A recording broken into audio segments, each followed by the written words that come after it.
আজকে সকালটা কিন্তু আমি ঠাকুরকে দর্শন করে স্টার্ট করছি, কারণ আজকে কিন্তু আমার ছেলের জীবনের প্রথম ফার্স্ট বলতে গেলে অপারেশন হবে। সেরকম একটা অপারেশন না, ছোটোখাটো একটা অপারেশন আছে। আর ছোটোখাটো অপারেশন হলেও কিন্তু ওর জীবনে যেহেতু প্রথম অপারেশন, তাই আমার কিন্তু একটু হলেও ভয় লাগছে, জানি না কি হবে। তাই সকালে ঘুম থেকে উঠে প্রথমে কিন্তু আমি ছাদে গিয়েছিলাম, ঠাকুরকে দর্শন করে নিয়েছি। নেওয়ার পর এখন মুখ টুক ধুয়ে আমরা কিন্তু টিফিন করতে বসে গেছি। আর আজকে টিফিনে কিন্তু আমি ভাত খেয়েছি আমরা সবাই, কারণ আমরা ওখানে যে গিয়ে কখন খাবো তার কোনো ঠিক নেই, কারণ 10টায় ভর্তি হব। তারপরে ওর অনেক 3-4 রকমের রিপোর্ট আছে, রিপোর্ট করব, তারপরে কিন্তু ওর ওটি হবে।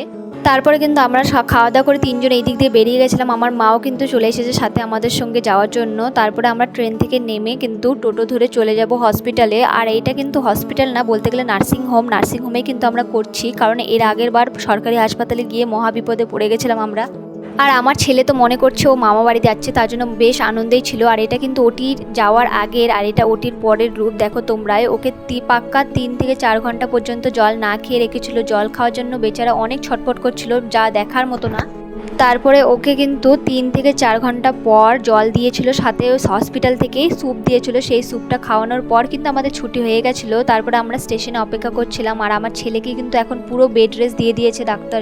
আর এই সময় কিন্তু বাবার মাথায় সবাই জল ঢালতে যাচ্ছে, যার জন্য কিন্তু স্টেশনে প্রচুর ভিড় ছিল।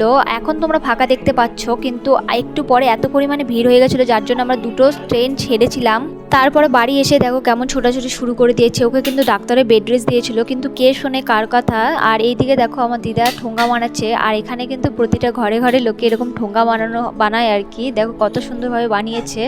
আর আমাকে কিন্তু অনেকে জিজ্ঞেস করেছে আমার ছেলের কি হয়েছে। আসলে আমার ছেলের কিন্তু ফাইমোসিসের জন্য সার্কামসিশন অপারেশন হয়েছে। তো এখন মোটামুটি ও দেখতে পাচ্ছ সুস্থ আছে।